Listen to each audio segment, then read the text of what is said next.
He's a talentless boy who transfers to a school of elites and ends up living with 3 genius sisters while trying to fulfill his mother's final wish. The story begins with a painfully average boy named Yu who gets transferred to the CineK Academy of the Elites only because his mom happens to be a legendary prodigy who graduated from there. Yu steps into the boxing ring and gets absolutely wrecked by the vice captain of the martial arts club, who calls him a pathetic weakling. Seeing his poor performance, the crowd doesn't hold back either, tossing insults left and right. Wondering how someone this clueless could possibly be the son of Sabara Ice, Yu gets back on his feet, trying to fire himself up with memories of his late mother, whose beauty and acting skills were admired across the globe. Sabara was so gifted that she graduated at the top of her class from a prestigious international university. His opponent, in a strange twist of encouragement, tries to stir something inside Yu, claiming that the school's 3 royals are waiting to witness the hidden power within him.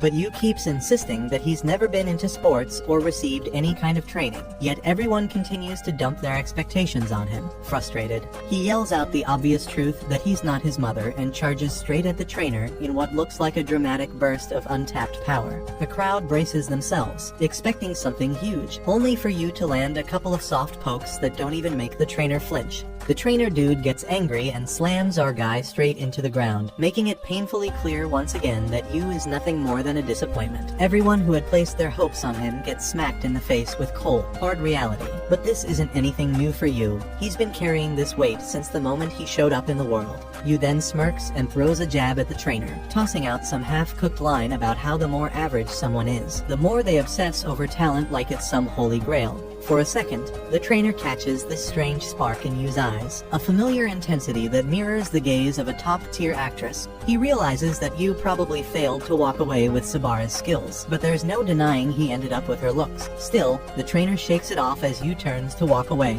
Right then, his sidekick comes rushing over, reminding him that the royals are watching this rookie like hawks. That little reminder finally pushes him off the deep end, and now he decides he's just going to beat the talent into him, lifting his arm to deliver one last brutal move meant to whip you into shape. But just before the punch can land, an orange-haired fighter storms in from out of nowhere and sends the trainer flying, calling him a complete disgrace to martial arts for picking a fight with amateurs. Everyone in the dojo calls her captain. Right then, a blue-haired and a green-haired lady strut in like they're crashing a concert, demanding to know how the actress's son did on the test. The blue-haired one is Kazuki, famous enough that her show tickets vanish before they even hit the shelves. The green-haired one is Miwa, the youngest title holder in shogi, because apparently, some people peak before puberty. As for the orange-haired fighter who jumped in earlier, it turns out she's Nico from the athlete program, a martial arts champ with a flawless record and an ego to match. The crowd loses its screaming, because these 3 drama queens are none other than the school's so-called 3 royals. Kazuki steps forward and demands to know how well Sabara's son did in the test, hoping they could squeeze a 4th royal out of him, but the trainer dude shoots the down by calling the boy a mediocre noob whose talent probably registers in the negative. The 3 hotshot ladies tell our boy flat out that there's no use for someone like him at their school. Yu pulls out a shiny paper and tells them he couldn't care less because he has already made up his mind to join the general education program. The 3 ladies look like they've just heard a myth because none of them even knew their school had such a thing. And before the boy can walk out of there with whatever dignity he has left, he ends up being dragged into cleaning the dojo since losers apparently scrub floors. By evening, when Captain Nico and her squad show up at the dojo for their training session, they all scream like they saw a ghost because the place is actually spotless for once. Apparently, the trash dwellers have never seen the dojo this freakishly clean. While heading back home, Yu quietly wonders how he has never once denied being a disappointment. Ever since he was a kid, he craved the kind of praise his mother used to get. But it didn't take long for him to figure out that while his mom was a walking prodigy, he was just some average nobody. As he tried every possible talent he could get his hands on, he slowly ended up pushing himself further away from his mom. There was this one drama she acted in where she played a housewife, and even though that was way too low profile for someone of her caliber, both Yu and his mom adored the show. When his mother got hit with a terminal illness, the two talked about how their favorite part of the show was the bit where each episode ends with a family dinner. That was the first time in years his mother opened up to him properly, and that's when Yu finally realizes she had always dreamed of having having a family as warm and beautiful as the one in the show. Sadly, that little happy moment doesn't last too long, and the lady ends up kicking the bucket after asking her son to go and find himself a happy family. The boy packs his things, and while hoping to make up for everything he and his mother missed out on, he heads to Mikadono's place. The mansion's owner sends him the keys along with a note telling him he can sneak in whenever he wants. As he steps inside, he gets completely thrilled seeing how massive the place is. He starts wondering who this Mr. Mikadono even is, and just as he sits down to unpack his stuff, Nico shows up in full attack mode, desperate to knock out what she thinks is a burglar who broke into her house. Our guy tries explaining that he's not who she thinks he is, but the shabby lady ends up slipping and falling flat on the floor like a cut scene out of a cheap comedy. Yu takes this golden moment to mock her, throwing in that even prodigies hit the floor sometimes, then tosses a towel on her as if he's doing charity. Right then, Miwa and Kazuki show up and ask what this boy is doing in their house, and Nico's quick to point out he's clearly a burglar. As our hero tries to figure out why these royals are even here, he gets a call from Mikadono himself. The man asks if he's found the place and goes on to explain that his late mother was not only his friend, but also his benefactor, which is why he's now returning the favor. The shady mister then adds that he forgot to tell him that he has 3 daughters and tells the boy to get along with them. Yu turns toward the sisters, remembering his mother's dying wish, and starts thinking that now he actually has to become a family with the 3 Mikadono girls. To him, this whole situation feels nothing short of a dream.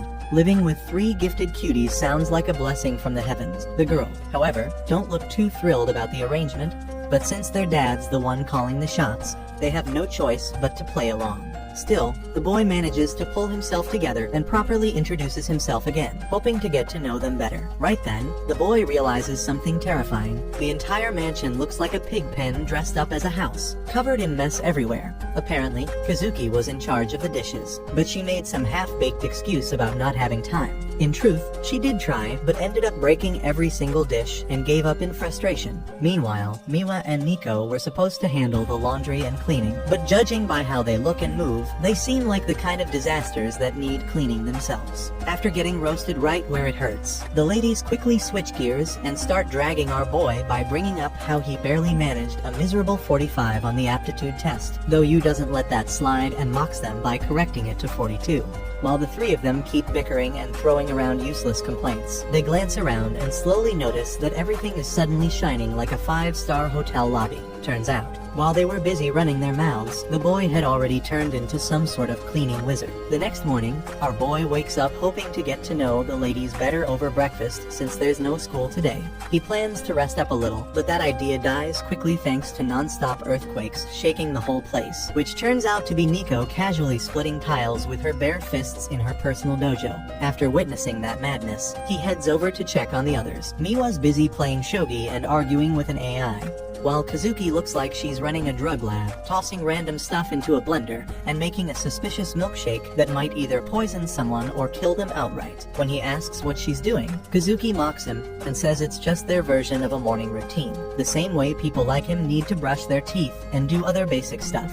As Yu tries suggesting dinner together, the eldest Mikadono daughter tells him to handle the house since they'll all be out with packed schedules and rehearsals. He then turns to Miwa to invite her for breakfast, but she's already downing juice, probably fueling her brain with all the sugar it needs. Feeling crushed, the non-prodigy in a house full of geniuses walks to the kitchen, thinking how it's just like it used to be with his mom, who only ever cooked for herself, proving just how self-centered prodigies can get. He wonders how he failed to connect with his own family, yet somehow thought he could pull that off with complete strangers. Just when he sits down to enjoy breakfast, Nico walks in.